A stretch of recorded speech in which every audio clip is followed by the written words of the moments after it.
Hello, Maikako, and good afternoon. Mahalo for joining today's AEN agenda hearing, Wednesday, March 15th, 1 p.m. We're convened here in room 224 and also video conferencing. In case anything goes wrong with technical difficulties, we'll take up the outstanding business on Friday, March 17th at 1:10 p.m. here in room 224.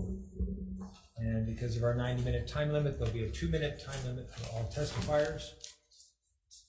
And we'll start off with HB, the joint hearing of AEN and Energy, Economic Development, and Tourism. So we have 5 measures on the agenda. First is HB 1384, HD1, relating to manufacturing, creates an income tax credit to incentivize the food manufacturing industry in the state. First up is Department of Taxation.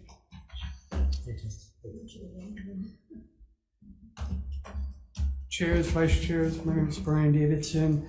I'm here on behalf of the Department of Taxation. We've provided comments on Bill 1384, and if you'd like for me to answer any questions, I'm available. Thank you. Next is Tom Yamachika from the Tax Foundation on Zoom. Sorry, Chair, they are currently not on Zoom. Thank you. Trevor Abarzua from the Chamber of Commerce Hawai'i in person. Thank you. Micah Munakata from Ulupono. Thank you, Micah. Lauren Zerbel from the Hawaii Food Industry Association. In Zoom land. Are you there, Lauren? Chair, they're currently not on Zoom. Thank you. Brian Miyamoto from the Farm Bureau, Hawaii Farm Bureau. Thank you, Chairs, members of the committee. Brian Miyamoto on behalf of the Hawaii Farm Bureau will stand on the testimony in support. Okay, thank you, Brian. Tina Yamaki from the Retail Merchants of Hawaii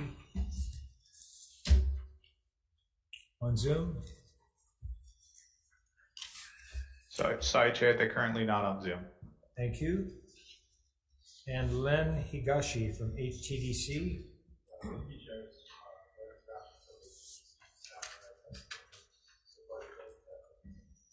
Thank you. Thanks, Len.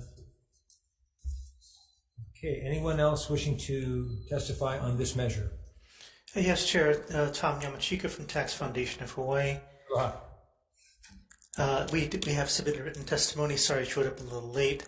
We will stand our written testimony and be available for any questions. Okay, thank you. Members, any questions? I have a question. Yes, Senator Kim. Mr. Yamachika, Tax Foundation. Yes, thank you very much. Hi, I was reading your testimony and you said the credit as proposed is a 100% credit, meaning at least for expenses under the limit, the businesses pays nothing and the Hawaii taxpayers pay everything. There's currently nothing to indicate that the businesses seeking the credits would have skin in the game and thus does not create any incentive for business to be efficient. Yes, that's the comment that we have on 100% credits. Okay. Is there anyone that's in support of this, would like to comment on this statement? Anybody supports this measure?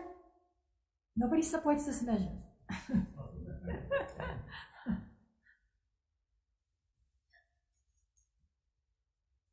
Thank you, Senator Kim. Len Higashi from Hawaii Technology Development Corporation.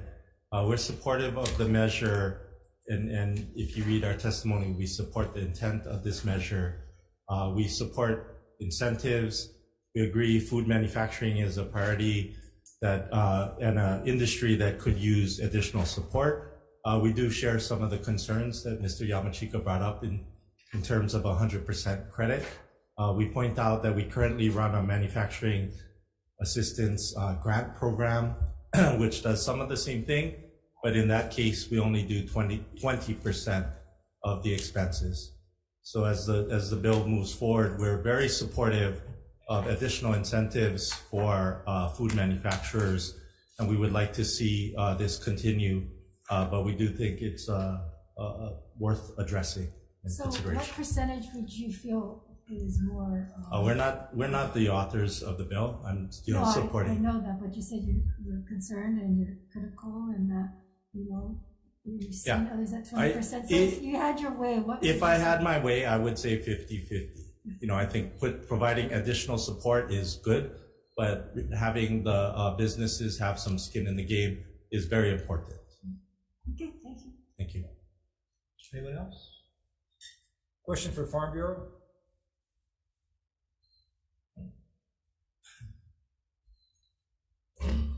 Hello, Brian. Brian, can you give what are some examples of converting off-grade and excess production of goods being transitioned into value added? Can you just give us an idea? So one of the, thank you, Chair. Brian Miyamoto here on behalf of the Hawaii Farm Bureau. One of the examples we use a lot is say tomatoes, converted into salsa, converted into marinara, or even possibly ketchup. Some of the fruits that we convert into the butters or jams. Even coffee is considered, to a certain extent, a value-added product. We have the Food Innovation Network bill coming up later in the hearing, Senator, and kind of came up with some alternative value-added products that we can look at, again, off grades, or even we would encourage growing for value-added products. I mean, that's a value-added food products, right? Again, farming is a business. We saw down in New Zealand where they're actually growing cauliflower to make ice cream. So, again, we have mamaki tea coming up, maybe making some, just not hot tea. Did you say cauliflower ice cream? Ice cream, yes, cauliflower ice cream. It's really good. You're a big proponent of ulu. I looked up, there's actually ulu vodka. So again, I think that's part of what Maui Gold did. They took their pineapples and maybe some of the excess pineapples, they converted into a pineapple distillate to make pineapple vodka. So there are many applications. We've been discussing some of the challenges with our mac nut industry, with not basically the foreign market being flooded, finding value added for them. Again, that's kind of in line with the Food Innovation Center to create new value added, but we have multiple uses for off grade. We have Senator DeCoit here, sweet potatoes. We have a company using sweet potatoes to make shochu, Hawaiian shochu.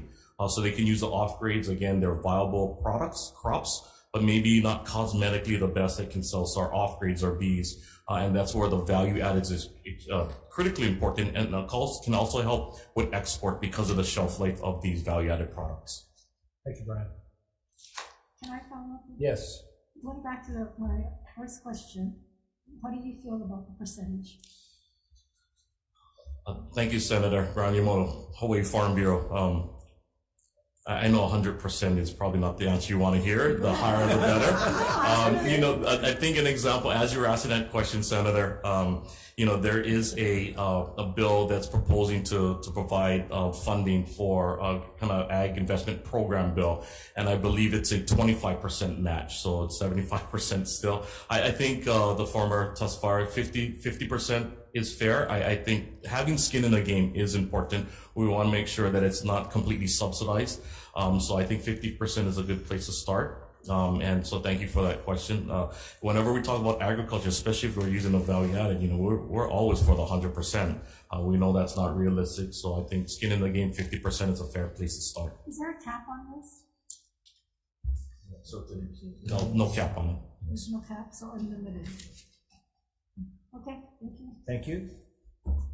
Moving on to the next measure, HB 1383 HD1 establishes a task force to identify the top 10 fruits or vegetables that are imported into the state but may be commercially grown in the state. It creates an income tax credit to incentivize the production of those fruits or veggies to obviate the need to import them into the state. First up is Gary Sugunuma from the Department of Taxation. Chairs, vice chairs, members, my name is Brian Davidson. I'm here on behalf of the Department of Taxation. We provided comments for your consideration, and if you have any questions, I'm available. Thank you. Next is Department of Ag.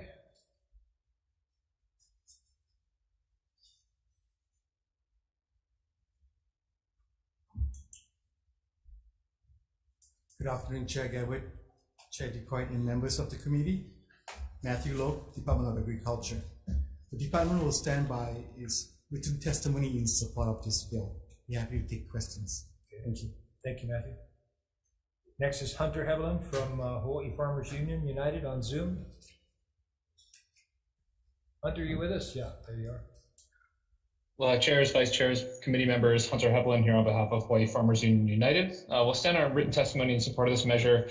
We'll note an amendment we're seeking is to have the Hawaii Farmers Union also included in the task force. But overall, we'd like to see this as an important measure to essentially incentivize our local producers to focus on import substitution.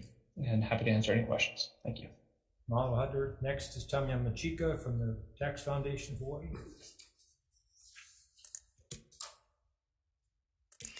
Okay.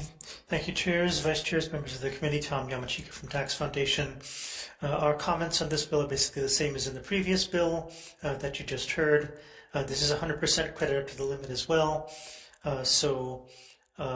We do think that, in response to the question that I think Senator Kim is going to ask, that half-ease is a good place to start as well.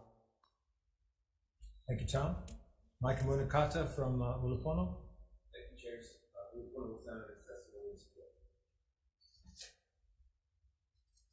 Brian Miyamoto, Hawaii Farm Bureau. Thank you, Chair. The Hawaii Farm Bureau will stand on its written testimony in support. Thank you, Brian. Anyone else wishing to testify on this measure? Members, any questions? Senator Richards. Thank you, Chair. For Department of Taxation. I know on the Big Island we have, I think they call them enterprise zones, where we agriculture can get a break on its GE tax going forward up to 10 years. Is this going to be either or would this be all tied together and they can use both? I would believe it would be together. If you're already getting the GE tax, the credit would be in addition to, well, you would be exempt.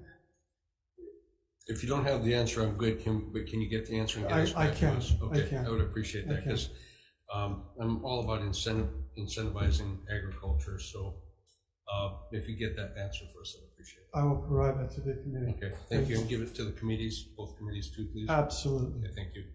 Thanks, Chair. Okay, thank you. Yes. Department of Ag, not yet. Ag's here. Department of Ag, please.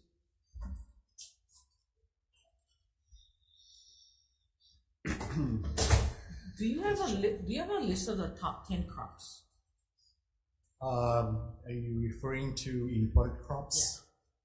Yeah. We don't have, I don't have it with me today, but just off my head, some of the vegetables that we import a lot are things like mushrooms, bananas, because banana is a very popular fruit in the US as well as in Hawaii.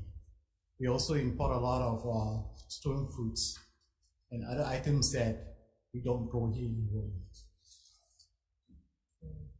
Be happy to get a listing for you. I think Brian might have that listing. Okay, yeah, if I can get that, because I mean, aside from bananas and probably mushrooms, I think the other imported crops are really hard to grow, which is why we imported them. But yeah, if you just can get us that list, that would be great. Thank you. Thank you. Brian, do you have the list?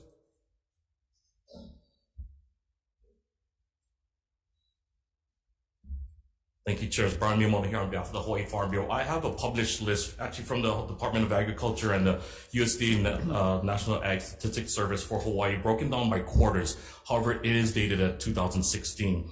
So for quarter one, I'll go real quick. Onions in order: onion, potato, orange, lettuce, berries, carrot, melon, spinach, avocado, apple. Quarter two, April to June, onion, orange, spinach, potato, lettuce, carrot, berries, apple, grapes, melon. So they repeat itself. Quarter 3, July to September, potato, onion, cucumber, mango, grapes, bell pepper, melon, mushrooms, orange, tomato. And quarter 4, onion, melon, potato, spinach, carrot, apple, grapes, orange, lettuce, and squash, October to December. So there's some seasonality involved in there. Again, it's 2016. Things may have changed as far as how much more we're producing for our local consumption. But again, this bill speaks to replace those imports of the crops that we can grow competitively, especially as we're looking for more participation in farm to school and farm to state, right? What is it that we can replace that we're importing, which would also help with our invasive species? The less that we import, the more, or the less opportunity for those nasty pests to come in on those crops. But this is a published data from USDA and Department of Agriculture, but it is dated at 2016, and I believe this task force will help us develop the current list as part of the bill. So Brandon, with that being said, which I thanks for bringing up. So the tax credit at this point would apply also to those that are already growing those imported crops that have certain percentage, because they are growing some of that here. Or we're looking at new people growing the imported, because I think, there's a fine line now. Yeah, Senator, I believe it would apply to those that are growing those import crops. Thank you. Thanks, Chair. Okay, next measure is HB 209 HD1. Requires the Department of Agriculture to include a statement on desecration laws in the plant and animal declaration form. We have no testifiers who have signed up to testify. We do have 4 in support, 0 opposed. So we'll move on to the next measure, HB 1426 HD1, relating to value-added products, establishes a food and product innovation network within the Agribusiness Development Corporation, appropriates funds for food and product innovation facilities on the islands of Molokai, Oahu, and Hawaii. 1426. First up is Department of Ag.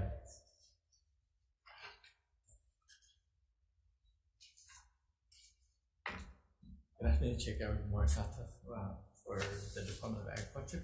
The department will stand on its testimony in support of this measure and offering its comments. Thank you. Thank you. Next is Jimmy Nakatani from ADC.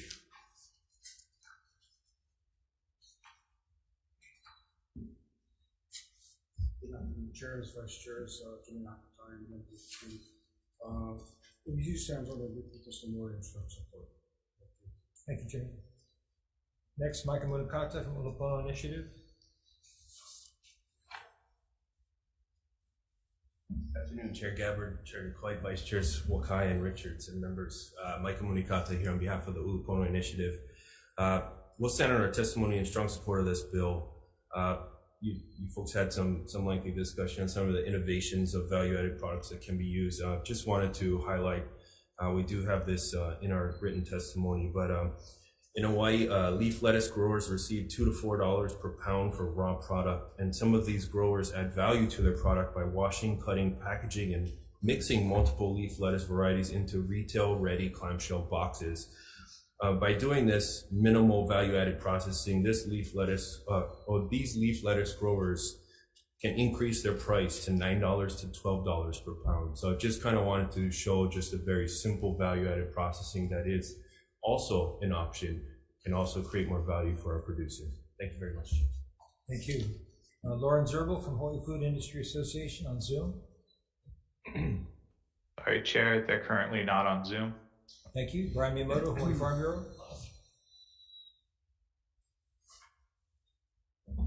Thank you, chairs, members of the committees. Brian Miyamoto here on behalf of the Hawaii Farm Bureau. You have a written testimony in support. We had the good fortune to go visit some of the food networks out in New Zealand, the Hawaii Farm Bureau with others, and we're excited about this program. Again, one of the ideas here is we've talked a lot about value-added products and things that we have. We believe this food innovation network will help to innovate, create new value-added products. Again, I brought up Ulu vodka, but different things, like creating new products that help our economy, to help our farmers, not just the things that we have. So the development, the research, helping scale up this food the Food Innovation Network is going to go a long way, not just for our manufacturing segment, but to support our farmers and ranchers. So we do ask for your support for this program. Thank you for the opportunity to testify. Anyone else wanting to testify on HB 1426?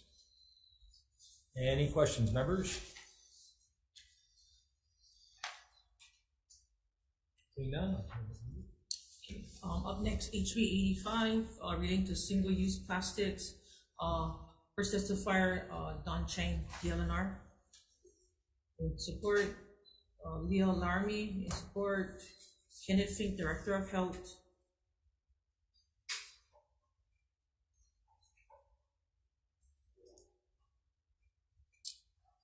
Good afternoon, Chair DeCoit, Vice Chair Hawai'i, and Chair Gabbard, Vice Chair Richards. My name is Michael Burke. I'm with the Hawaii State Department of Health. The Department of Health submitted written testimony, and we stand on our written testimony of our comments. Available for questions. Thank you. Thank you. Next up, HTA. Yeah. Aloha Kako, chairs, vice chairs, members. Ilihia Johnson for the Hawaii Tourism Authority. We stand on our written in support. We do want to recognize those establishments who are ahead of the curve in eliminating single-use plastic bottles, and we stand ready to educate visitors and the industry. Standing by for questions. Mahalo. Thank you. Next up, Lisa Paulson in support.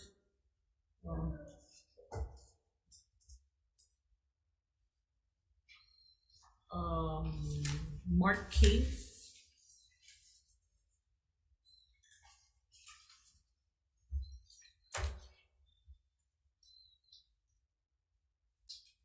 Good afternoon. Please forgive me for going over the reading in this. I'll try not to read everything. Good afternoon, chairs, vice chairs, and members of the committees. I'm Mark Cave. I'm an Army retiree who resides in Kaneohe. Thank you for allowing me this opportunity to supportively talk about HB 85 relating to single-use plastics. Before proceeding, I also want to sincerely thank you and the state's other leaders for previously passing bans on plastics, especially the one against eateries dispensing styrofoam food and drink containers. I'm providing this testimony because I think that it is vital that we end humanity's addiction to single-use plastics. And I am meeting a requirement for an environmental law course I'm attending at the William S. Richardson School of Law. If passed, HB 85 will be a welcome and much-needed measure. Following upon the 2015 ban on plastic shopping bags and last fall's ban on eateries dispensing plastic plates, utensils, and straws, and styrofoam cups and containers, this measure will definitely make a positive difference. However, single-use plastics from fossil fuels continue to exact horrific consequences upon Hawaii, and it is senseless and irresponsible to delay this regulation's effective dates for so long.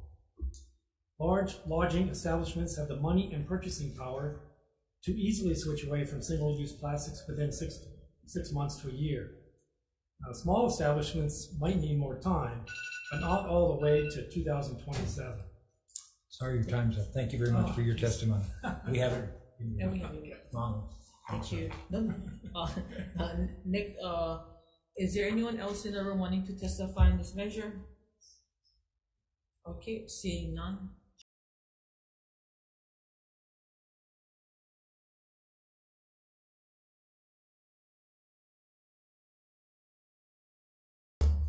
Okay, reconvening the 1 o'clock joint with AEN and EET. After conferring with the members, we have some recommendations for decision-making on HB 1384 related to manufacturing. We will would like to reduce the percentage of the tax credit to 50%.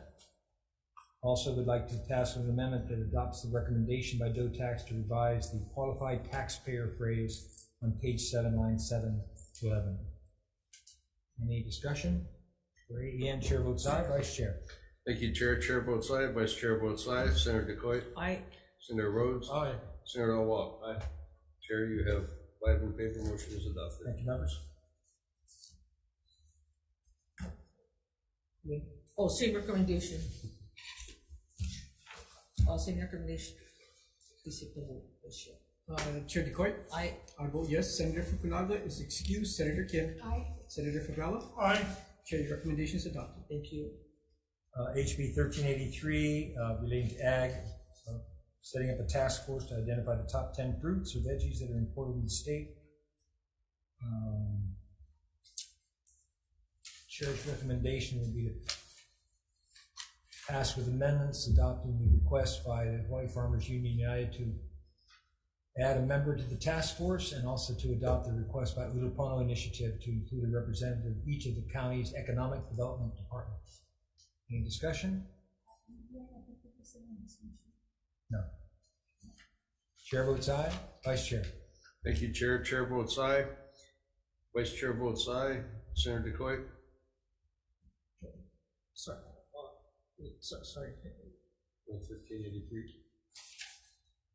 1383. Oh, yeah, aye.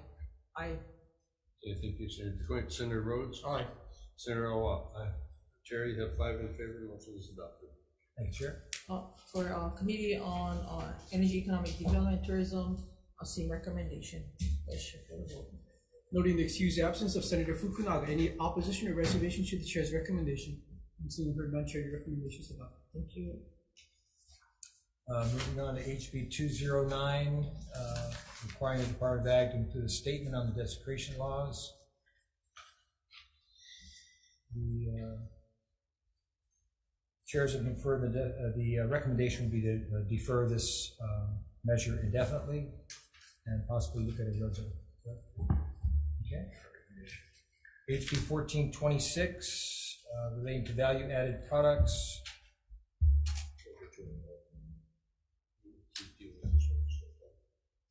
Oh yeah, sorry. Oh yeah. On HB 209, same recommendation relating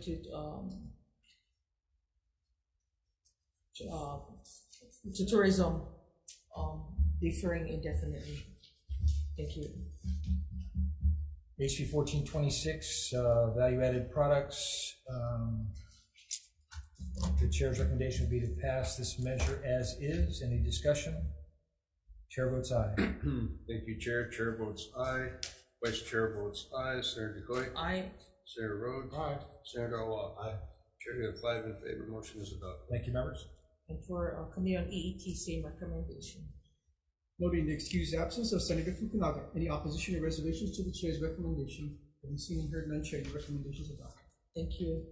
And then on last bill, HB 85, HD1 relating to single-use plastics, after conferring with their committee, we are going to look at doing a resol, and we will defer also indefinitely. That's right. Same recommendation for AEN.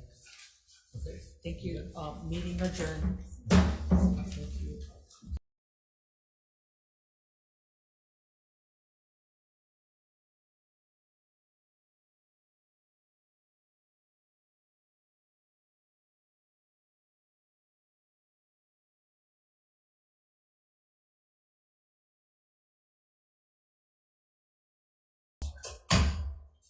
Okay, calling to order the joint 1:30 hearing of Agriculture and Environment Committee and the Committee on Public Safety and Intergovernmental and Military Affairs. We are here in room 224 at 1:30. And if any technical difficulties, we'll resume on Friday, 1:11 p.m. March 17th here in room 224. Testifiers will be limited to 2-minute time limits. So first measure is HB 695 HD2 relating to fences, allows the use of battery charged security fences used for non-ag purposes under certain circumstances. First up is Cindy Williams-Lundy for Amarok. Hello, I'm Melissa Pavlicek on behalf of Amarok. Thank you for hearing this measure. I work with an organization that produces battery-powered security fences, and we sought a permit at the City Council, Honolulu City Council, and we were told that a state statute which allows certain types of fences for agriculture would not allow us to request a battery-powered alarm fence in commercial and industrial areas. We thought that just because agriculture fences are allowed did not prevent them from issuing a permit, but to make it crystal clear that they are allowed to issue us a permit, we asked for this bill to be introduced. The fence statute happens to be in the agriculture section because it's specifically allowed, but we're not attempting to change anything with agriculture fences. We simply want to be allowed to have battery-powered alarm fences at commercial and industrial areas as provided in this bill. Available if you have any questions. Thank you. Thank you.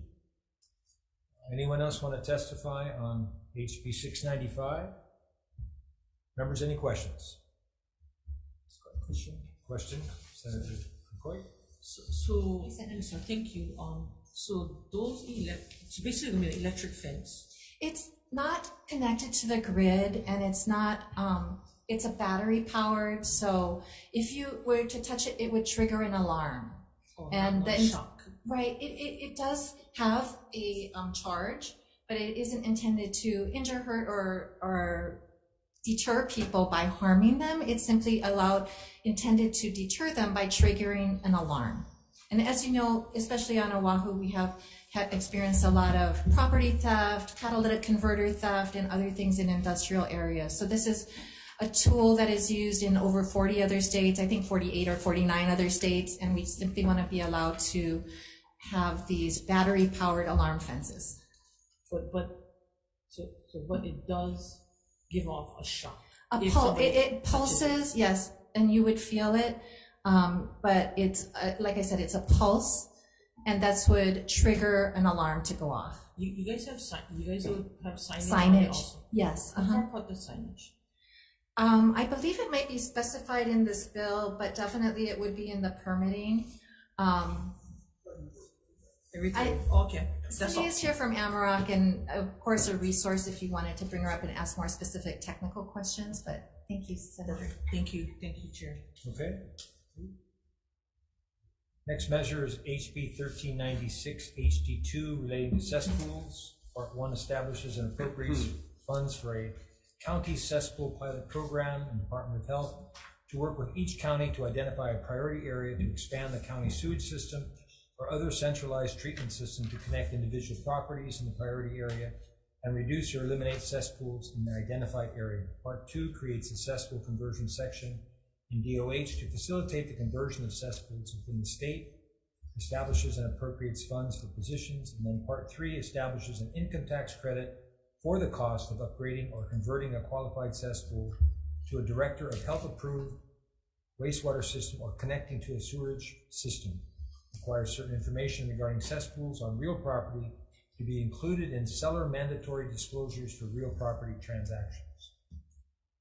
And first up, we have Department of Health. Good afternoon. Senior Recruiter with the Department of Health. We stand in strong support of this measure. We'll stand on our written testimony. Thank you. Thank you. Next is Gary Suganuma from the Department of Taxation.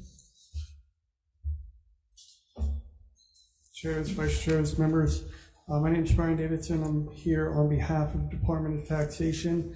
We have provided comments regarding the cesspool legislation, and if you have any questions, I'll be happy to answer any questions you may have.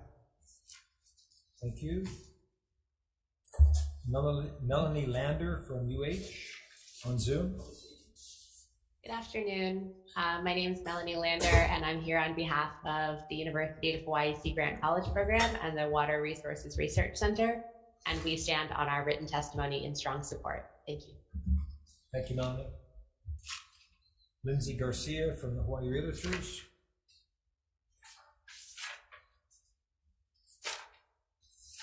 In support, Mike Munakata from the Ulupono Initiative. In support, Ted Boland from the Hawaii Reef and Ocean Coalition. Thank you, Chair Gabbard, Chair DeQuick, Vice Chair Richards, and Vice Chair Wakai. Ted Boland on behalf of the Hawaii Reef and Ocean Coalition in strong support of this bill. I've had a lot of experience with cesspools. I represented the Department of Health for 15 years, and I've been doing cesspools for so long that when people think of me, they think of cesspools. This is a good bill. It has several provisions which I would commend to you. First, when we've got to convert cesspools. I think everybody's aware of the mandate for 2050, and we've got this bill includes a pilot program where the counties have to get serious about their plans and their financing and figure out where it makes sense to attach cesspools to the sewer and where there are other solutions. It also provides for some people for the DOH to implement its programs. There's a tax credit which will help some people to convert, and there's some requirements for seller disclosures of a cesspool being on the property. But I'm really here today to testify that we also need an outreach and education component. This was one of the recommendations of the cesspool conversion working group that I served on for the last 4 years. Looking at other states and other jurisdictions that have done this, having outreach and education is really important for making this successful. And so you have my written testimony attached, so I have some suggestions for amendments that would implement such a program and provide an appropriation. It would not be a lot of money, but it's an important part of the program, and I would strongly urge the committees to adopt those amendments. Thank you for the opportunity to testify. I'm available if you have any questions. Thank you, Ted. Stuart Coleman with Wastewater Alternatives and Innovations. Good afternoon, chairs and vice chairs. My name is Stuart Coleman, and I'm with Wastewater Alternatives and Innovations, WAI. And as our name suggests, we're all about water quality, and we know that these cesspools contribute, more than 50 million gallons per day of untreated effluent into our groundwater and waterways. So I'll stand on my written testimony, but like Ted, we've been working on this issue for about 10 years, and I was on the cesspool conversion working group, and this bill contains some of our highest kind of priorities from that working group, especially creating the separate cesspool section at DOH. Mahalo. Thank you, Stuart. Anyone else wishing to testify on this measure on 1396? Members, any questions? Just one. Okay, Senator McCoy. Sina,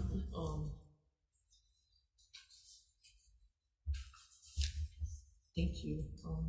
Sina, what would $20 million do to help us achieve the longer-term goal to eliminate or reduce cesspools in the state? So the 20 million that's actually appropriated in here, I think it would at least help by maybe hiring or contracting consultants, to work with each individual county to actually identify, the areas that would be priority and where it's feasible to actually extend like a sewer system that actually, in an area that actually has cesspools. And then maybe like part of it could be used for actual construction of a line. But $20 million is actually not a whole lot, of money because, I would think it would probably fund like one project, on a county. It won't fund all the, projects for extending the sewer line. So I guess I'm asking because, all too often we're told, okay, here we go, consulting, surveying, and it never gets to direct impact. And as you know, several years ago, when there was funds put up on a tax credit, and the rich just attacked those that had a hard time affording, and those that were of lower incomes tried to go in and do conversions and just could not get anything. So how will you guys prioritize those that are in high need or struggling with the affordability of affordable housing and staying afloat? Is there a mechanism set forward on trying to get to those? And I'll say like in Hana, we have a lot of Native Hawaiians on the ocean front as well as Molokai. How do you guys prioritize them if funding is put forward to do the conversion, and what are the costs in those areas as you guys prioritize high needs? Yeah, so I don't think like this bill actually addresses that because it's more for the sewer connections, but on the side, because we are getting a big, large influx of, not large, but that bipartisan infrastructure law, the federal funds that's coming through our Clean Water SRF. We're gonna have like the ability to, actually push those funds to help disadvantaged communities. We're working with this Environmental Finance Center with the Environmental Protection Agency of trying to figure out a fair tier system, of true affordability, probably based on median income. Because if they truly cannot afford an upgrade, I don't think like partially funding, like say 20,000 is going to help them because they probably won't even come in because they can't actually fund, the upgrade. So we're trying to figure out this fair tier system of affordability so that, so those funds actually can go to the disadvantaged community.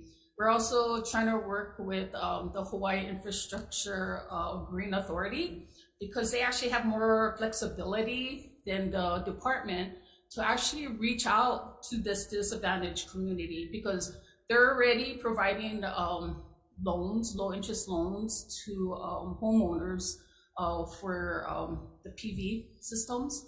So like homeowners that typically cannot get a traditional loan from a bank, they're going through this HTIA.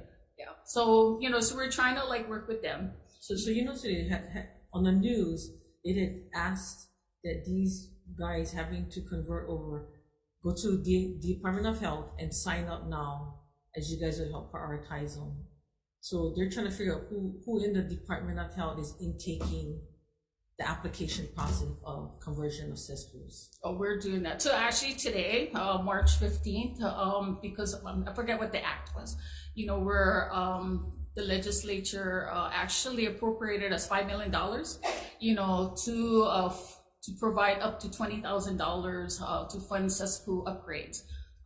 So today we actually opened up the application, so that can you send us that link for the application? So we can. Yeah, and then it was actually good because we sent out a press release about 2 weeks ago, which was good. It gave enough time, and then there were actually people, that knew about it, and some people were actually standing out in our office, like the kapunas. Actually, a lot of them who. Yeah, they were actually standing like in our office as well as our neighbor island office, handing in their applications because they knew, and they were actually grateful, that there was actually funding, to assist them with the upgrade.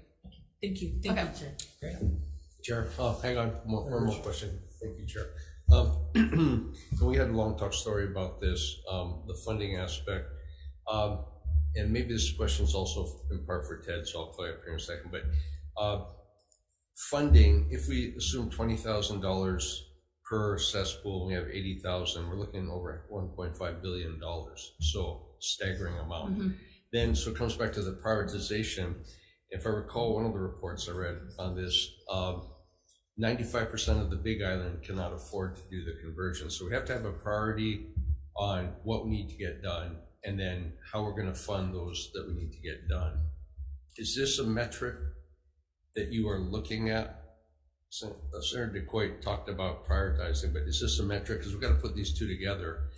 And I would think that we have approximately 30 years, not quite, to get this done. If we do the high priority in the first 10 or 12 years, and then second priority and try to target the funding, is this something that you are working on now? Or how are we? Yes, you said like $1.5 billion, like on the federal side where we, manage those funds, we don't have $1.5 billion. Those funds have to come from somewhere else, through maybe property taxes or some kind of tax system, where it will generate that amount of money because, if there is some kind of tax system that actually generates this funds to assist the homeowners, it will be actually a challenge for the state, you know, and for these homeowners to actually upgrade. So, you know, I think, you know, that's the biggest thing. And, you know, I mean, people don't want to say they don't want to raise property taxes, tack on there, but that's actually probably the only way, you know, the state is going to get that. And it is infrastructure. So we're investing in infrastructure. So a lot of people don't understand, you know, like, yeah, although it's the homeowner, you know, this is actually infrastructure, you know, that, you know, is in the state that we actually should invest in, because, you know, if, you know, cesspool pollutes our, you know, our swimming, you know, our oceans and possibly drinking water, we should be protecting that, you know, yeah. Okay, thank you, Chair. Just have a quick follow-up with Ted. Okay. Thank you, Senator. Thanks, Ted. On your working group, did you look at this metric of funding versus high priority and putting that metric together? Is that something that's been planned and plotted going forward? And because it's going to have to be incremental. Did you do that? Thank you for the question. Yes, there was a finance committee that looked at things. There was a report filed. I'm not sure how it lined those two things up, but it was definitely a focus of the committee, of the working group, to recognize the expense of this and the burden on homeowners. I think whatever the correct percentage is it is clear that this is too expensive for a lot of people. And we'll need federal help, we need state money, we need private money. We're gonna have a lot of money needed to cover that 1.5 billion I think that you referred to. We do have a plan and a bill that passed the Senate to prioritize the priority 1 and 2, which are the ones that pollute the most. That's about 32% of the total by 2035. The other 68% is still not to be done until not later than 2050. So we segmented this and staggered it, which makes sense because you can't do it all at once anyway. So let's do the ones that are the most damaging to the environment first. Protect the drinking water, protect the nearshore waters, protect the public health and the environment from the pollution that's coming out. This is bad for coral reefs, as you know, with the nutrients that come out of cesspools. So it's a really important issue for Hawaii, and it's something that we need to get on now because we're hurting the environment, we're hurting people. Okay, and I appreciate that because that actually puts some metrics into this, and it's not time to study it anymore. It's actually time to get the money and get it done. Yeah. So, okay, thank you, Chair. Thank you for the question, Senator.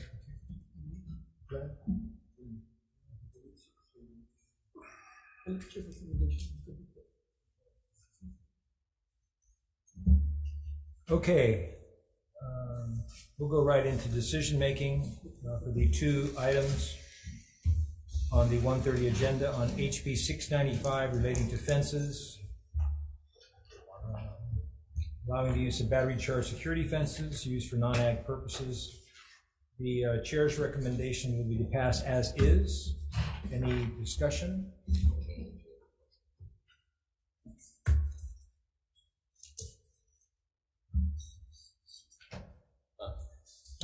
Chair votes aye. Thank you, Chair. Chair votes aye. Vice Chair. It's the other committee. Okay. Chair votes aye. Vice Chair votes aye. Senator DeCoite. Aye. Senator Rhodes. Aye. Senator Awa. Senator Awa is excused. Chair, you have 4 in favor. Motion carries. Thank you, members. For the Committee on Public Safety, Intergovernmental and Military Affairs, the same recommendation to pass this measure as is. Any discussion? If not, Senator Delafonte vote yes. Okay, Chair's recommendation is to pass HB 695 HD2 as is. Chair votes aye. Vice Chair votes aye. Senator Fukunaga is excused. Senator McKelvey. Yes. Senator Awa is excused. Mr. Chair, your recommendation is adopted. Okay, thank you. And then on HB 1396 relating to cesspools, the chair's recommendation will be to pass with amendments adopting the proposed revisions and amended language that was presented by Hawaii Reef and Ocean Coalition to add a new section to retain experts who shall, in consultation with counties, nonprofit organizations, and wastewater industry professionals, first, identify necessary resources and tools for public outreach and education, including necessary funding timelines, to meet the requirements of sections 342D-72. Next, to develop a comprehensive public outreach strategy for the state and counties to educate homeowners on cesspool conversion options and resources, and develop a website to educate homeowners on why cesspools need to be converted, when conversions are required, options and resources to help with the conversion, and other relevant information. And also to add and to appropriate necessary funding for these educational initiatives. Any discussion? Chair votes aye. Vice Chair? Chair votes aye. Vice Chair votes aye. Senator DeCoit? Aye. Senator Rhodes? Aye. Senator Elwell? Aye. Chair, you have 5 in favor. Motion is carried. Thank you, members. For a PSM committee, same recommendation. Chair passes measure with amendments. Any discussion? If not, Senator Elefante, I vote yes. Okay, Chair's recommendation is to pass HB 1396 HD2 with amendments of the 3 members present from PSM. Are there any no votes or votes with reservations? Hearing none, Mr. Chair, recommendation is adopted. And that concludes the 1:30 agenda. Adjourned.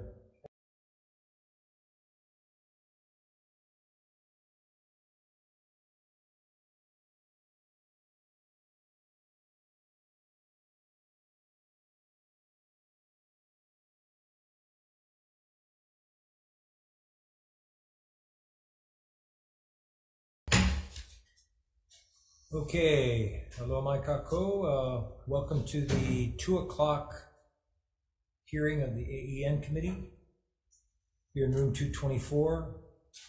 If there are any technical difficulties during the hearing, we will resume on Monday, March 20th at 1:08 p.m. here in 224. And because of our 90-minute time limit, your testimonies will be limited to 2 minutes. So we'll start off, there's 5 measures on the 2 o'clock agenda. We'll start off with HB 1248 HD1. Appropriates funds to Department of Ag for the continued administration of the Hawaii Healthy Food Incentive Program, also known as DBUCS, and to provide matching funds to beneficiaries who participate in the Supplemental Nutrition Assistance Program. First up is Department of Ag.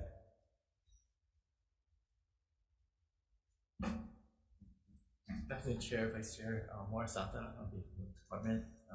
The department will stand on written testimony in support, strong support of this issue. Thank you. Thank you, Morris. Next on Zoom is Amy Miller-Marvin with the Hawaii Food Bank. Hi, Chair. They're currently not on Zoom. Daniela Spato with Hawaii Appleseed on Zoom. Mahalo. Don Weisman with the American Heart Association. Chair. Don Weisman, American Heart Association.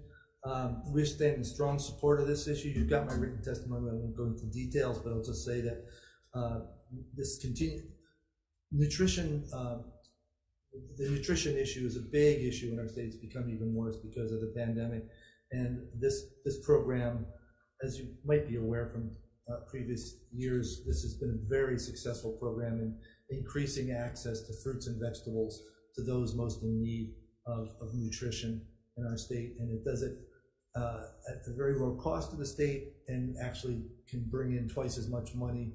The same amount of money that the state invests can come back to it from federal matching funds. So it's a very great bill to support both the people in need in our community, our retail community who supports this program, and our farm community who would be supported by being able to grow more fruits and vegetables, because this program is specific to locally grown produce. So we strongly support this and hope you will support it to the original amount asked for, which was $3 million. Thank you. Mahalo, Don. Next is Peggy Mirzawa from Hawaii Public Health Institute.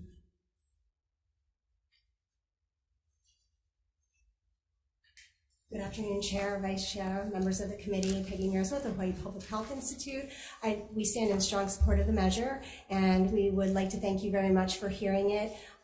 This measure makes a difference in people's lives. We've seen an increase eating produce, and that is extremely important to public health. And just like the previous speaker, we would love to see $3 million restored into the bill, because that will help make a positive fiscal impact on our community and our people. Thank you. Thank you, Peggy. Next is Micah Munakata from Ulupono Initiative. Thank you, Chair Gabbard, Vice Chair Richards, Senator Rhodes, and members of the committee. Micah Munakata here on behalf of the Ulupono Initiative. We'll center in our testimony in strong support of this bill. Really appreciate the legislature's support of this healthy incentives program within the Department of Ag, and we are looking for a $3 million appropriation into this bill. Attached to our testimony, which we submitted, you will see a lot of data points and metrics of the program and how it's been extremely successful at leveraging funding across the board from both federal resources and from the private sector. There's been very little put in from the state. We estimate that if you put $3 million of the state funding in, the economic multiplier would be 6.3 times what you're putting in. So again, at a time when we're looking to leverage a lot of the funding that's out there, this is a great program for that. Supporting our local producers, a community that continues to need in our SNAP recipients, continues to grow, and again, keeping money here within the state of Hawaii. Thank you very much, Chair. Thank you, Micah. Next is Yuko Arakawa Cross.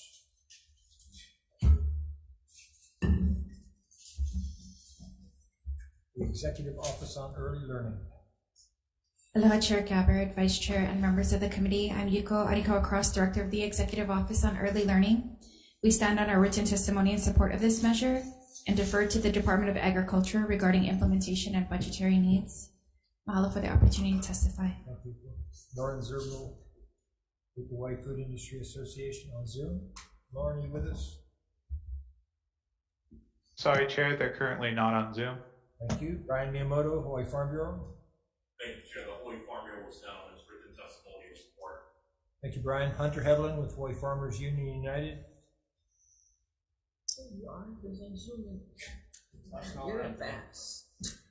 Chair, Vice Chair, members of the committee, Hunter Heavlin on behalf of Hawaii Farmers Union United. We'll stand on our written testimony in support of this program. I just want to highlight three key aspects of it. One is the support for producers. We know that this measure previously has supported the demand for locally grown foods, and by increasing the allocation to support this important program, we view that as an opportunity to expand the agricultural industry while also promoting low-income residents with the financial means to purchase healthier foods. And finally, we view this as an opportunity to both stimulate, as I mentioned, producer demand, consumer access, but also to stimulate the local economy by supporting small businesses and others who participate in the SNAP and the Bucks Double Up program. Happy to answer any questions, and mahalo for the opportunity to testify. Thank you, Hunter. Next is Jordan Smith of the Hawaii Hunger Action Network on Zoom. Aloha, Chair, Vice Chair, members of the committee. Good afternoon. Can you hear me okay? Yes. Aloha. Perfect. Aloha. I'm here on behalf of the Hawaii Hunger Action Network, a statewide network of advocates dedicated to ensuring all people in Hawaii have enough food to live healthy, dignified, and productive lives. We're standing on our written testimony in support, but I just wanted to emphasize that with the food prices on the rise and the end of the SNAP emergency allotments as of March 1st, that the more than 83,000 SNAP households here in Hawaii are facing an extreme benefits cliff that our emergency food system alone cannot meet. And so it's really imperative that you support and pass this bill at its funded ask of $3 million. So thank you so much for your time. Thank you, Jordan. Kristen Frost Albrecht with the Food Basket, Inc.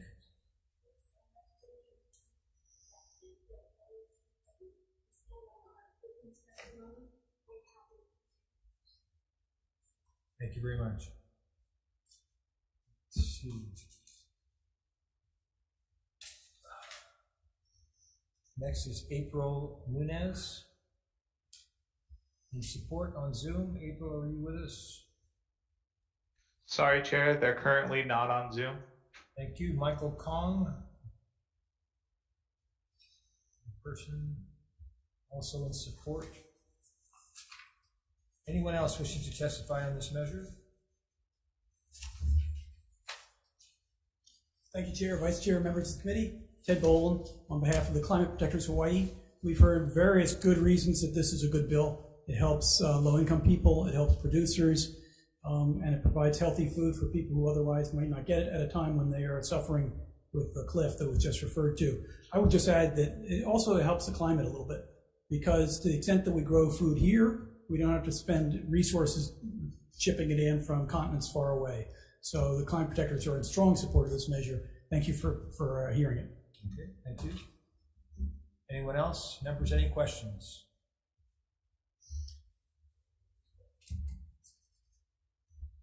Okay. One quick question. Senator Richards. Yeah, thank you, Morris.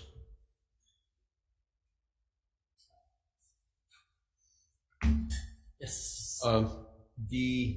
The number of $3 million has been used as far as putting it back in the bill. I know that the Bucks has been a very successful program. Right. It has. If you could pick a number, what number would you pick? You know, given the need, I would double the number if I could, you know, because I mean, if you look out there, the need is, and you're hearing the testimony, everyone's, you know, basically saying, give us what you can. And I think that's the answer. It has to be that. That's the kind of answer I want hearing from Department of Ag. So, okay, thank you. Thank you. All right, next is HB 1382 HD2, provides for donation of wild game to under-resourced communities, establishes a task force for development and implementation to expand meat processing capacity in the state. First up is Jimmy Nakatani from ADC.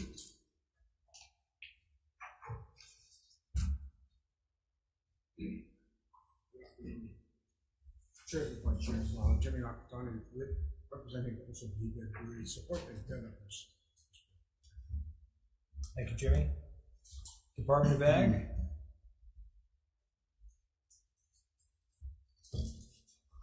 Good afternoon, Chair, Member Morris, on for the department. We will stand on our testimony supporting this measure with comment. Thank you. Thank you, Morris. Hunter Hevelin with the Hawaii Farmers Union United. Thank you, Hunter. Brian Miyamoto, Hawaii Farm Bureau. Thank you, Chair. The Hawaii Farm Bureau will stand on its written testimony and support. Okay, anyone else wanting to testify on HB 1382? Members, are there any questions? Moving on, HB 974 HD1 establishes a program specialist position within the Department of Ag and appropriates monies to fund the position. Requires a grant specialist to prioritize assistance for farmers and ranchers who produce local food, at least some portion of which is consumed within the state. First up, Department of Ag.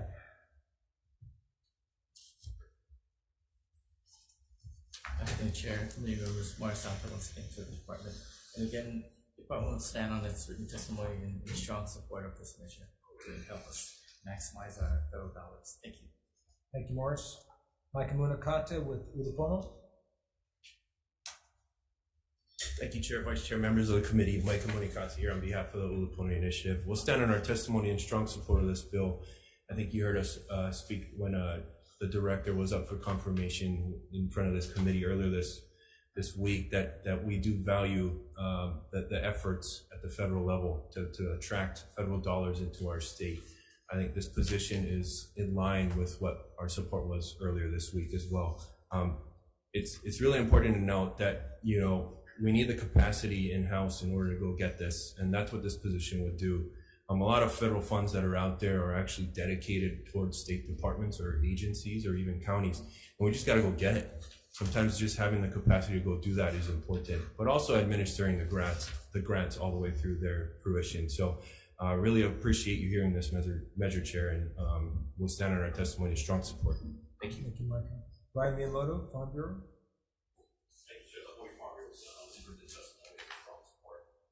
Okay, anyone else wishing to testify on HB 974? Members, any questions? Just one. Senator DeCoy? Morris, please.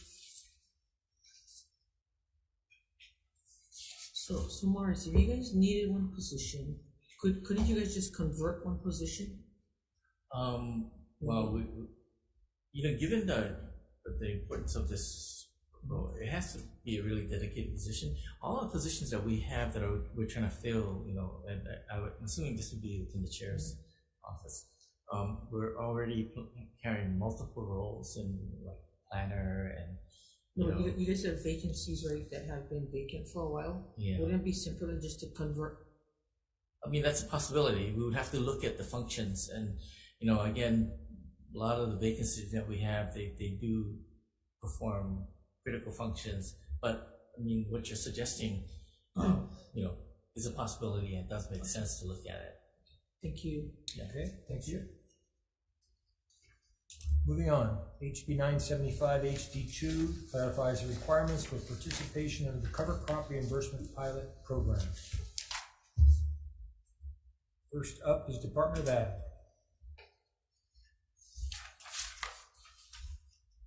Again, Chair, committee members, more South for the department, and the department will stand on its written testimony in support, with deferring to PHEs. I think, yeah, on the specific criteria. Thank you. Thank you, Morris. Hunter Hevelin with the Hawaii Farmers Union United.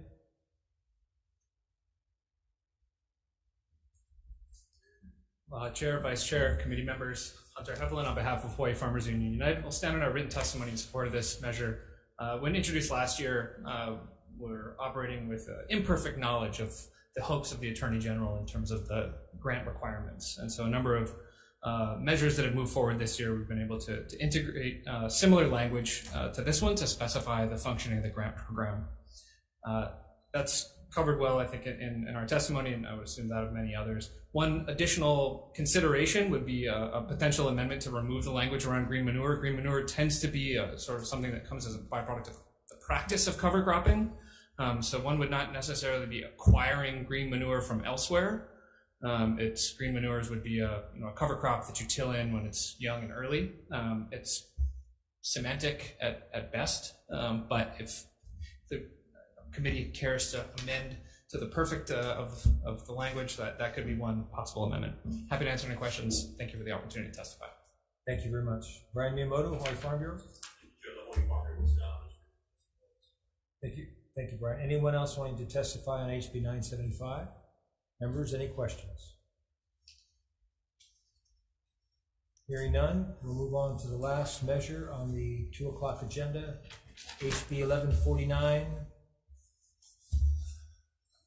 Appropriates funds for positions and activities related to the coconut rhinoceros beetle infestation control. First up is DLNR.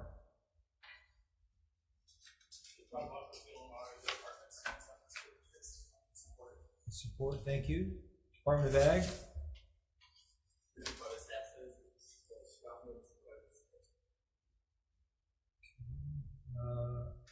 Anna Wieskorek with the UH. Senator Gabbard, Vice Chair Richards. I'm going to be presenting, Keith Weiser, Deputy Incident Commander of the Coconut Rhinoceros Beetle Response. I'm here acting as a subject matter expert for CRB and to present the University of Hawaii's support of HB 1149, provided its passage does not impact priorities indicated on the Board of Regents approved budget. We submitted testimony late, and I have a written copy of the committee. I'm available for questions. Okay, thank you.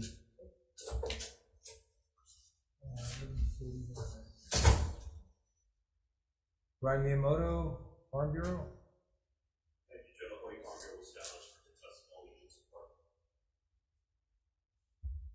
Thank you. Waimanalo Agricultural Association.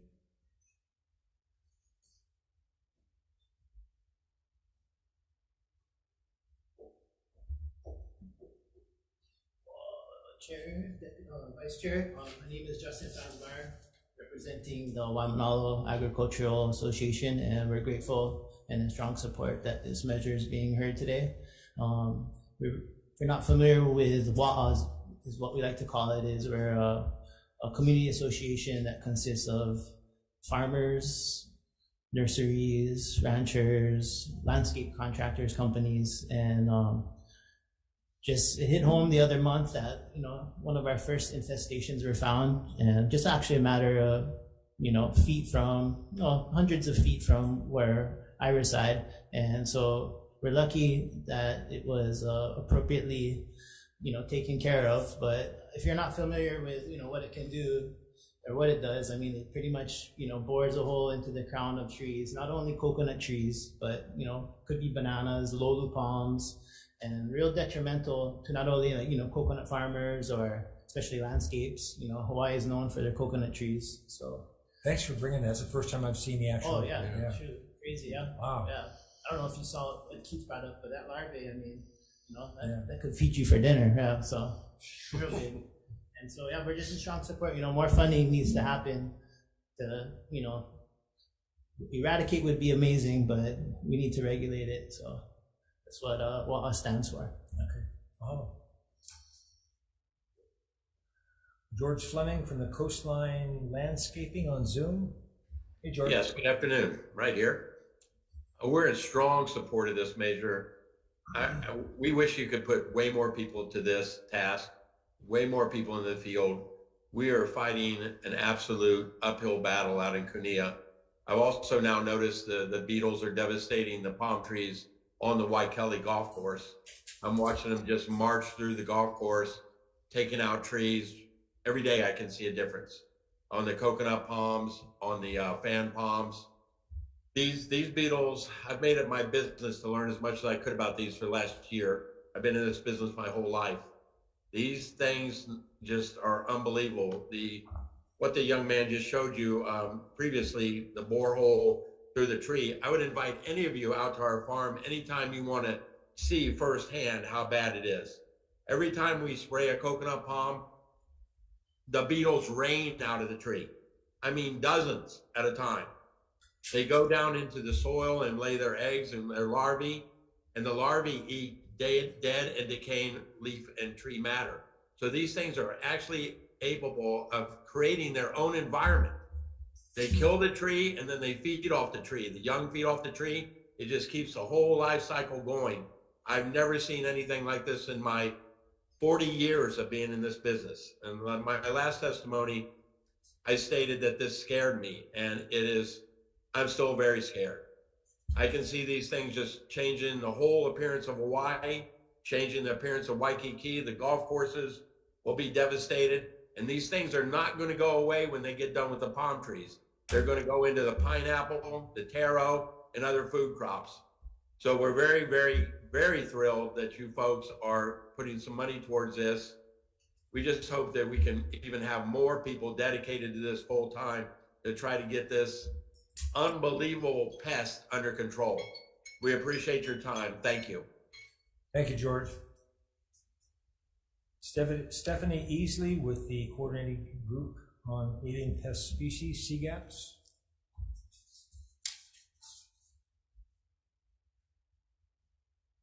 Good afternoon, Hello. Chair Gabbard, Vice Chair, members of the committee. My name is Stephanie Easley. I'm a legal fellow with the coordinating group on alien pest species. I'm delighted to be here in strong support of HB 1149. I just stand on the written testimony, but I wanted to highlight one thing in there. This last July, the Hawaii Department of Agriculture adopted an interim rule that requires businesses that work with coconut rhinoceros beetle host material to take common sense steps to prevent the inadvertent spread of it throughout Oahu into other islands. It's CRB responsible for educating those businesses, which is landscape companies and processors. As you know, landscape companies come in all different sizes with all different types of people, so they have a big job. And this is a whole new approach to try to get the businesses to take these steps. We think now is a critical time for this funding, and thank you for the opportunity. Thank you, Stephanie. Justin Franzmeyer from Island Foodscaping and Waimanalo Ag Association. Thank you, Justin. Christian Fern for UHPA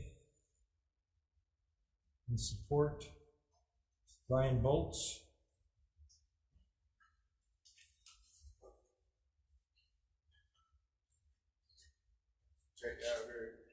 Vice Chair Richards, members of the committee. I came out here just to show up in person to say that this thing is CRB is going to be pretty bad. It's going to affect future construction redevelopment projects. A lot of the farmers in Waimanalo and other places have like orchards of target crops that they planted in anticipation of like future jobs and things like that, and it's going to affect that. And like the guy on the Zoom said, it's also going to affect some crops for food, so bananas, you can get kalo, and things like the hala tree can be affected. and will be affected. So I stand in support of this thing, like someone said. Thank you. Thank you, Brian. Anyone else wanting to testify on this measure?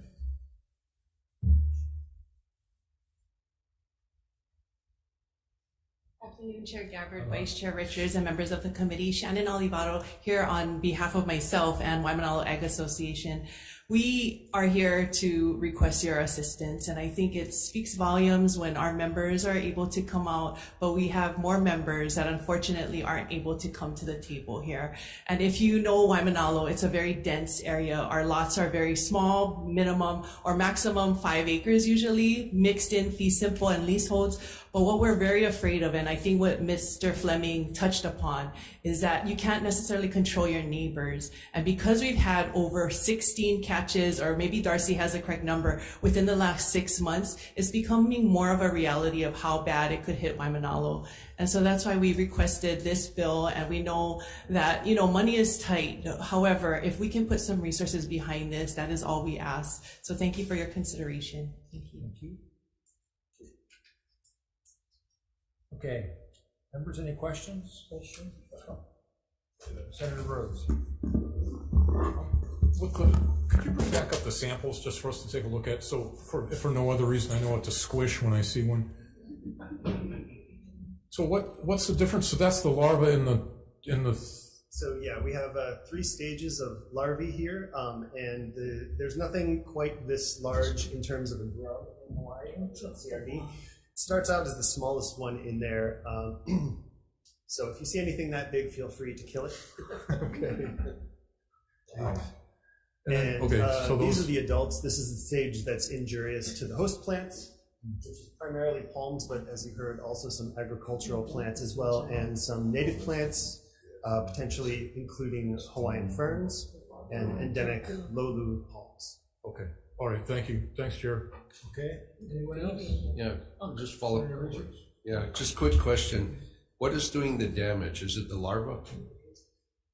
The adults are doing the damage. So the adults bore into the crown of the tree, into the top, basically the heart of palm. They're like hearts of palm, and they're feeding on sap in there. So they dig a borehole into that material, and that's what leads to the decline in health of the tree and eventually death in cases where there's a lot of. So where are the eggs? Are they down in the? The eggs are in decaying plant material, usually on the ground, but if there's decaying material at the top of the tree, they can also breed there. Okay, thank you, Chair. So what is your remedy? Well, right now, we attack at 2 primary places, the breeding sites where the larvae and eggs are found. The adults are also found there, and then at the trees. So we have treatments for trees, which include physical things like netting, and there's also pesticides that have been tested at UH for efficacy that you can do systemic and sprays, external sprays. And then for the breeding sites, we have a lot of best management practices that we share widely with stakeholders. And that includes minimizing the amount of material, keeping it in containers, ways to kill coconut rhinoceros beetles, which include in material, which includes heat treatments like hot composting, fumigation, and physical disruption, like chipping. What kind of pesticides do you guys use to combat? The one we use most commonly is imidacloprid, which is a neonicotinoid, and that's a systemic that goes through the whole plant, and then when they feed on it, they die. And then acephate was the second most. That's an organophosphate. That was the second best one in the group that was tested at UH. And then pyrethrins appear to work for sprays, and we're working on a special local needs that is not broadly deployed currently. How much of an active ingredient of organophosphate is in the acephate? Oh, I have to check on those numbers. We do a lot less acephate treatment. Only because I know that the coconut rhinoceros beetle is spreading, and that is literally come before this committee as organophosphate is being soon to be restricted. That I'm worried about, because if that thing starts to spread even further, I don't think you'll be handpicking them on the long range. Yeah, so primarily we're using the imidacloprid because it was more effective. So if we do have to switch strategies and move to more of the imidacloprid and the pyrethrin sprays, that's probably a decent management strategy on the pesticide front. How much crop loss you guys have? It really depends on the area and the situation. So in an area like Kunia, there's ample hundreds, thousands of tons of breeding material. Mulch and compost is ideal material there. And a more limited number of hosts, meaning the palms and things they like to feed on. So there's a lot more damage per tree in a place like Kunia. Some other places are the opposite. So in a place like Iroquois Point, if you know Capilina Beach Homes, that place has had CRB for a long time. There's not a lot of breeding material, but there's ample feeding. So the feeding gets spread over more hosts. So it's really dependent on the place that you're talking about. We have we have pretty good control over in Iroquois Point, and Kunia is out of control, I would say. So they're more aggressive under temperature or under amount of feed? I think it's the situation of the amount of breeding material versus the amount of food for the adults. So you can have more adults per tree if there's a lot of compost and mulch around and not very many palms. Thank you, Chair. Are we just talking about Oahu now? Are they spread to the other islands? We have not detected any off of Oahu. We have most of our trappings on Oahu, but we have covered at airports and through some partners, airports and some seaports on the other islands, but we don't have great coverage there. We do have a bunch of people through our outreach efforts who are keeping their eyes open for distinctive damage that they see around the islands, but so far only on Oahu. And one of our major focuses right now with our current funding, which is primarily from USDA, is to keep it from spreading off of Oahu. How many of those traps do you have on Oahu? We have over 3,000 of those traps on Oahu. How effective are they? Not very effective, so they catch a very small percentage of the beetles that are out there, so they're not a good control strategy, but for us to get a good picture of where the beetles are, how many are here versus how many are here, comparatively, we can get some good numbers there, but they catch definitely less than 10% and possibly less than 1% of the beetles that are out there. What is it trap? Only males, huh?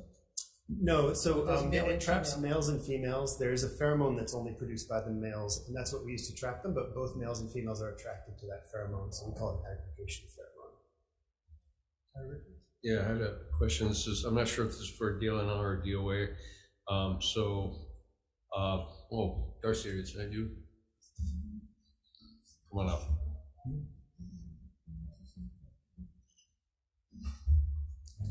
Biological control. Are we doing any research on this?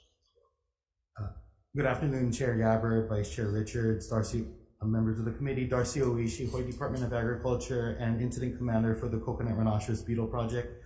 I'm happy that you got to meet my Deputy Incident Commander. He does an excellent job. So for biological control, this is an active project that we're collaborating internationally on.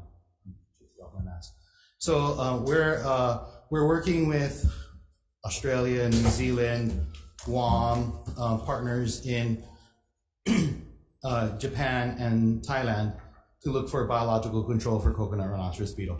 So the primary biological control agent that has been used is a viral disease that doesn't seem to be, there's something going on with it. And current research we're collaborating on with Australia is working to elucidate what is happening with the virus. There's also a fungal disease, metarhizium, that has been extensively used, but the level of control that imparts is minimal. And we have strict import regulations for us to even begin testing and evaluation of both the viral and fungal diseases. And Senator Richards, you saw a tour of our facilities. That's actually one of our impediments moving forward, is our inability to bring these diseases, these foreign diseases, in for testing and evaluation. Okay, so we don't have the facility to study it here.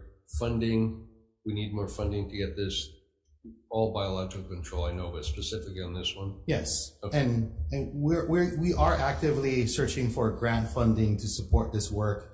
And the U.S. Department of Agriculture has been funding work in Guam, which again, we are partnering on for a number of years for specifically the viral disease that we're hoping can kickstart regional biocontrol, effective regional biocontrol once more with our Pacific partners. Okay, thank you, Chair. Thank you. Department of Ag, Yes, Senator. Morris. Okay. Thanks, Darcy. So Morris, we have prior versions of this bill that appropriates about 720,000 for fiscal year 23-24. Is that the amount that you guys need? The numbers were generated by the Progressive Working Program. I'm sure. Based on the 13 position request? Yeah. Well, Darcy actually. Oh, sorry. Darcy. These are programs specific numbers that were generated. Yes, Senator, this is an accurate, that's an accurate budget prediction for the positions that we are being advanced in the bill. Is that enough on the positions, or does the positions include outreach? There are outreach positions included in the request. The idea is to provide core funding. One of the recurring issues with our program over the past 9 years is we have no stable funding. So every year we're asking our funding partners, which have largely been USDA and the Department of Navy, for funding. And the Navy has been the most stable one, where they're providing funding for up to 2 years at a time. So in regards to the coconut rhinoceros beetle and the areas that have high levels of coconut rhinoceros beetle, is there a restriction on what can be moved so that it doesn't spread, or it's just there's no quarantine of moving of any of those areas that have infection? There was an interim rule passed in that went into effect July of 2022 and that allowed us to create compliance agreements, which basically sets up the kinds of restrictions that we're talking about. So yes, there are restrictions for movement of green waste, host material, regulating transport, green waste recyclers, and ultimately shipping material off island, since Oahu, unfortunately, is the center of compost production in Hawaii. So do you guys enforce that, or is basically honor system, or is there a permitting process to move? For inter-island movement, there is a permitting process, Senator. So any compost that's moving inter-island has to be inspected and has to have a permit. We are engaging in compliance agreements, which our outreach staff with the RCUH funded outreach positions do go heavily out to instruct our shareholders what the requirements of the compliance agreements are, get them signed up, educated, and between plant quarantine and our CRB response staff, we work to ensure that compliance is occurring. Thank you, Marcia. No problem. One final question, since we're talking money. To get a facility up for this specifically, what kind of investment do we need? Off shooting from the hip, I realize that.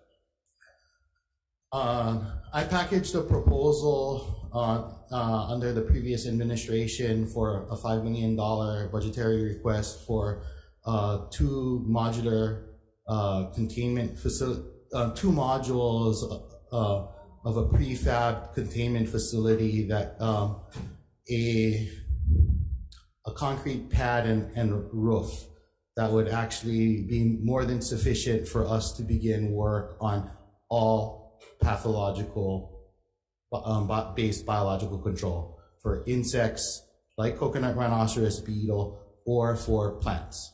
And being modular, then thereby it could be scalable, meaning we could expand that if we needed. We could expand it, but more significantly, it would be just these 40-foot shipping containers would need to come from Florida. They get welded here, thrown on a pad. I connect water, electricity, and sewage, and I'm up and running. Okay, thank you. Thank you, Chair. Okay.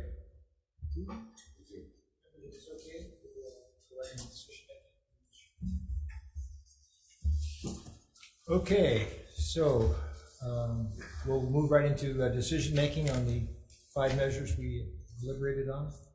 HB 1248, HD1, relating to supplemental nutrition assistance program incentives.